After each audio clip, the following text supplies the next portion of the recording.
En ce temps-là, les yeux levés au ciel, Jésus priait ainsi. Père Saint, garde mes disciples unis dans ton nom, le nom que tu m'as donné, pour qu'ils soient un comme nous sommes. Quand j'étais avec eux, je les gardais unis dans ton nom, le nom que tu m'as donné. J'ai veillé sur eux et aucun ne s'est perdu, sauf celui qui s'en va à sa perte. De sorte que l'Écriture soit accomplie, et maintenant que je viens à toi, je parle ainsi dans le monde, pour qu'ils aient en eux ma joie, et qu'ils en soient comblés. Moi je leur ai donné ta parole, et le monde les a pris en haine, parce qu'ils n'appartiennent pas au monde.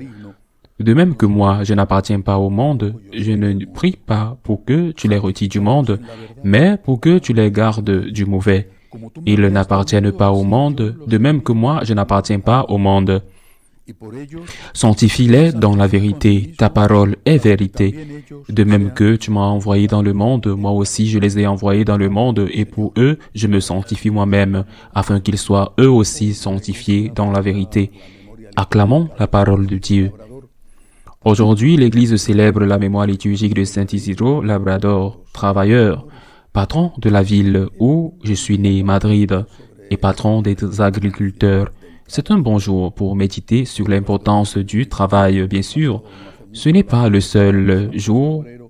Nous avons passé, il n'y a pas longtemps, la fête de Saint Joseph le travailleur, et il y a beaucoup d'autres saints qui ont été, chacun dans leur domaine, des professionnels. Mais quelle est l'importance du travail dans la sanctification? C'est une façon d'aimer. Il faut le comprendre, c'est aussi une façon de gagner de l'argent, de vivre et de subvenir aux besoins de sa famille.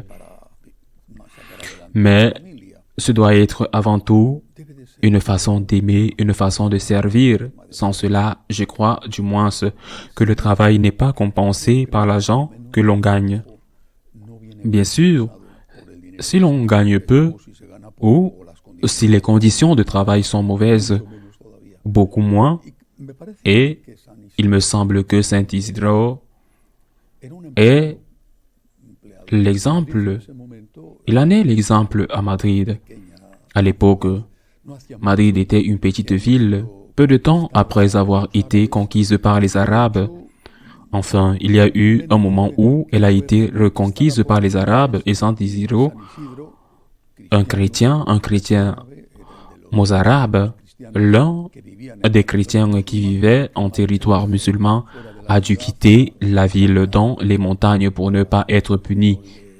Après la reconquête arabe de la ville, il n'a pas tenu longtemps et s'est finalement installé à Madrid comme employé, comme paysan, mais pas comme un paysan qui avait sa propre terre, même si elle était petite, mais comme un paysan dans une ferme où un seigneur avait différents employés qui travaillaient pour lui la terre. Ce n'était pas une position extraordinaire, brillante. Non, et pourtant cet homme, non seulement il était heureux, mais c'était un saint. Il nous enseigne qu'en tout lieu, en toutes circonstances, on peut aimer, on peut être sanctifié, on peut être heureux. Il aurait pu être amer.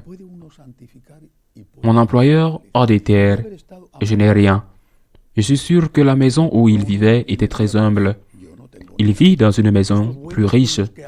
Il aurait pu être amer. Il vit dans une maison plus riche. Il aurait pu être amer.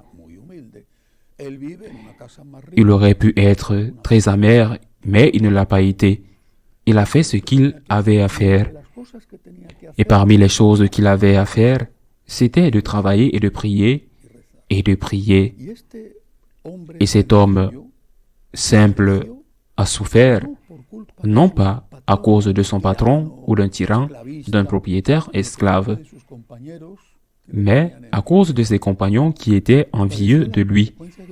Et il a souffert des conséquences de l'envie, c'est-à-dire qu'il a dénoncé au patron qu'il était paresseux. Ils ont dénoncé qu'il était paresseux, qu'il ne travaillait pas. Pourquoi? Parce qu'il se levait avant eux et allait à la messe dès le matin. Les paysans devaient toujours aller à la messe très tôt le matin parce qu'ils devaient travailler dans les champs pendant la journée. Mais lui allait à la messe tôt, tous les jours, et ensuite il allait travailler. Et cela servait de motif pour l'accuser. Ses compagnons ne cherchaient pas à donner plus de travail au patron. Ils étaient pleins d'envie envers lui. C'était un homme heureux. C'est ce qui les dérangeait. Ou que peut-être Saint Isidro, malgré sa pauvreté, n'avait pas voulu voler quelque chose de la récolte ou des outils, pour avoir quelque chose de plus pour vivre. L'histoire nous dit que le patron, intrigué parce qu'il était l'un de ses meilleurs employés, les pilla après la dénonciation et vit avec surprise que pendant que Saint Isidro priait, les anges travaillaient à labourer le champ, à conduire les bœufs. C'est certainement une belle tradition, mais cela signifie que lorsque vous priez, tout fonctionne mieux. Lorsque vous avez Dieu présent dans votre vie, tout fonctionne mieux parce que vous devenez ou vous devez consacrer du temps à Dieu et vous devez également consacrer du temps à votre travail, à votre famille. Et ensuite viennent les merveilleux miracles qu'il a accomplis lorsque, par exemple, sa femme, Sainte Maria de la Cabeza, a été accusée par une commère devant lui qu'elle le trompait.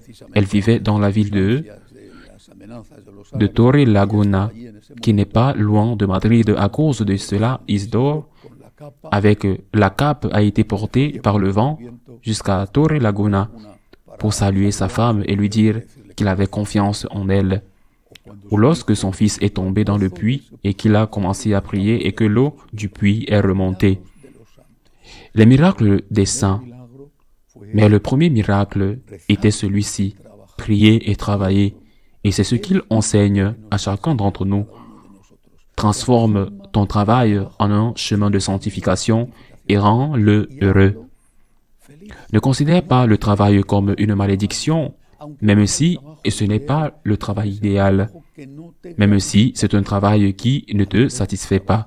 À travers ce travail, tu as l'opportunité d'aimer et tu as l'opportunité de servir. Et c'est en partie ce dont parle l'Évangile aujourd'hui. Jésus dit, « Je leur ai donné ta parole, et le monde les a haïs, comme Saint Isidro, parce que je ne suis pas du monde. Ils ne sont pas du monde, tout comme je ne suis pas du monde. Je ne prie pas pour que tu les retires du monde, mais pour que tu les gardes du malin.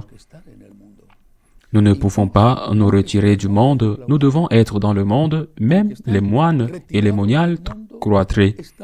Bien qu'ils soient retirés du monde, sont dans le monde, ils ne vivent pas sur un nuage. Ils sont dans le monde et ils ne sont pas désintéressés par les choses du monde.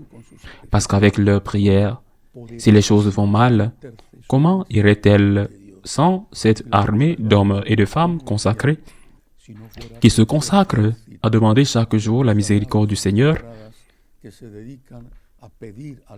Nous ne pouvons pas nous retirer du monde. Personne n'en a le droit. Et certainement pas les laïcs. Et Saint Isidro est un exemple de laïc. Il ne se retire pas du monde. Il ne va pas tout seul au sommet d'un ermitage.